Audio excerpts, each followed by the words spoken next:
કેમ છો તમે બધા? આઈ હોપ તમે બધા મજામાં હશો. તો આજની આપણી રેસીપી છે લોકી ચાટ બનાવીશું. તેના માટેના ઇન્ગ્રેડિયન્ટ્સ જોઈ લઈએ. તેના માટે મેં 1 નંગ દૂધી લીધેલી છે, ઝીણી સમારેલી ડુંગળી, બીટ, કોબી, 1 લીલું મોરું મરચું, મોરું દહીં, કોથમરી, ઝીણું સમારેલું ટમેટું, સેવ, ચટણીમાં આપણે ગ્રીન ચટણી અને ખજૂર આંબલીની ચટણી લીધેલી છે. મસાલામાં 1 ટીસ્પૂન હળદર, બ્લેક પેપર, ચોખાનો લોટ 2 ચમચી, સ્વાદ અનુસાર મીઠું, ધાણા જીરું, કશ્મીરી મરચું અને ચાટ મસાલો. તો ચાલો રેસીપી સ્ટાર્ટ કરીએ. સૌપ્રથમ આપણે દૂધી અને બીટને ખમણી લેશું. કેમ છો ખમણવાની છે?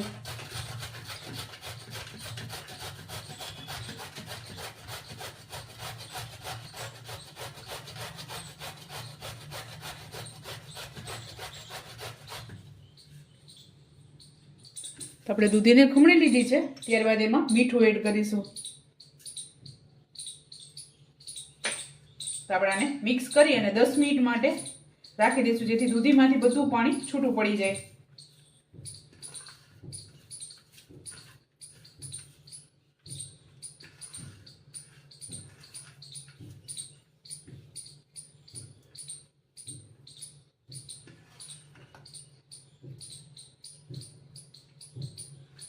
તો 10 મિનિટ આને આ જ રીતે રહેવા દઈશું, જેથી બધું પાણી આમાંથી છૂટું પડી જાય. તો આપણે 10 મિનિટ જેવું થયું છે, આમાંથી બધું પાણી નિતારી લેશું.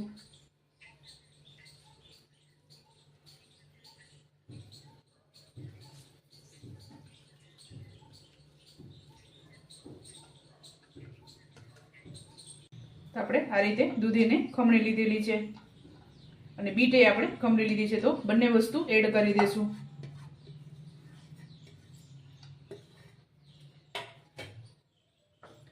ત્યારબાદ લીલું મરચું થોડુંક આપણે ચાટમાં ગાર્નિશમાં એડ કરીશું. ડુંગળી અને કોબી, અહીંયા તમે ગાજર પણ એડ કરી શકો છો.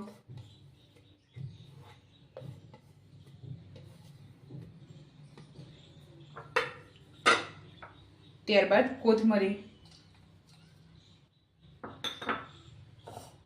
ત્યારબાદ આમચૂર પાવડર, સ્વાદ અનુસાર મીઠું, 1 ટીસ્પૂન હળદર અને બ્લેક પેપર, ત્યારબાદ ધાણા જીરું. થોડુંક આપણે ચોખાનો લોટ એડ કરીશું.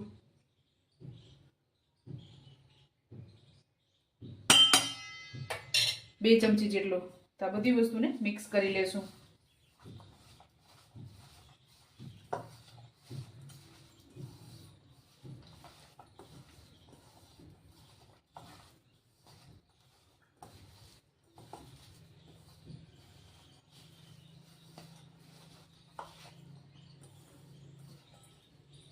તો આપણે બધો ચોખાનો લોટ એડ કરી દઈશું આમાં. તો આપણે આમાં હજી થોડોક ચોખાનો લોટ એડ કરીશું, 1 ટેબલસ્પૂન જેટલો.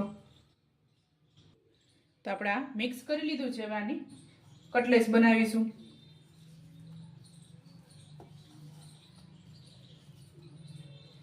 અને તમે ડાયટમાં પણ એડ કરી શકો છો, કારણ કે આપણે આમાં કોઈ બટેકા કે ચણાનો લોટ કે મેંદાનો લોટ કોઈ વસ્તુ આપણે એડ કરેલી નથી.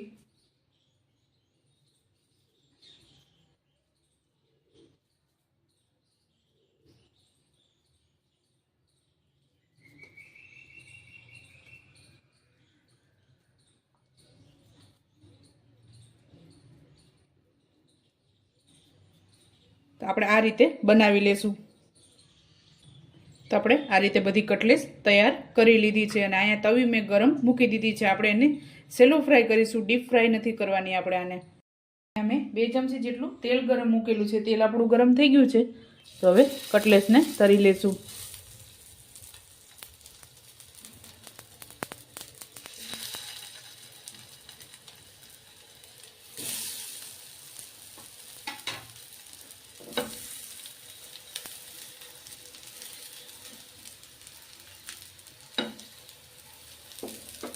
તો આપણે બધી વસ્તુ તૈયાર થઈ ગઈ છે. તો હવે ચાટ તૈયાર કરી લેશું આપણે.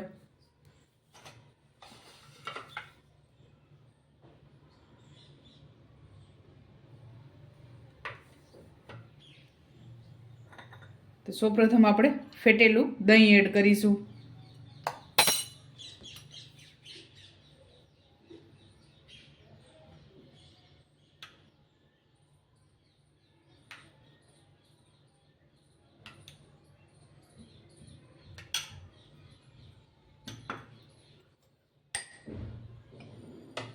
ત્યારબાદ ખજૂર આંબલીની ચટણી એડ કરશું.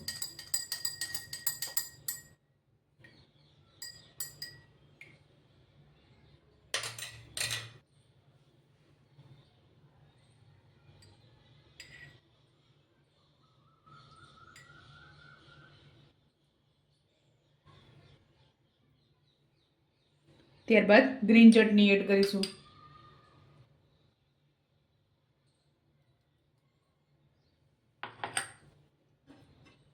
ત્યારબાદ ચાટ મસાલો,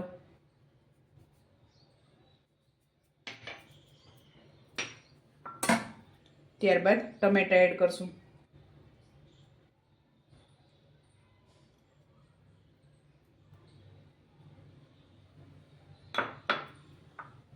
ત્યારબાદ લીલું મરચું કટકી એડ કરશું.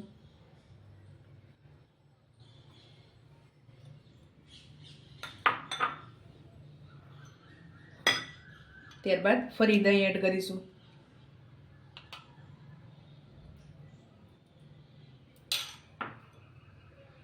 અને કશ્મીરી મરચું.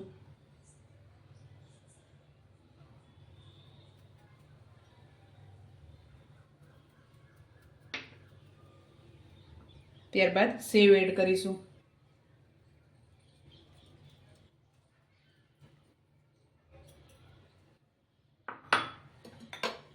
ત્યારબાદ કોથમરી.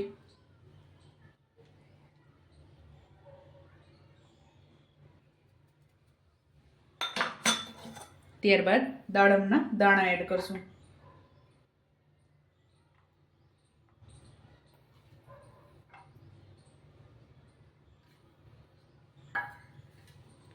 તો આપણી ચાટ તૈયાર થઈ ગઈ છે. તો ચાલો મિત્રો, તૈયાર છે આપણી લોકી ચાટ. તમે પણ આ જ રીતે બનાવજો ને મને યાદ કરજો. મારા વિડીયોને લાઇક, શેર અને સબસ્ક્રાઈબ કરવાનું ભૂલતા નહીં. તો ચાલો મળીશું નેક્સ્ટ વિડીયોમાં.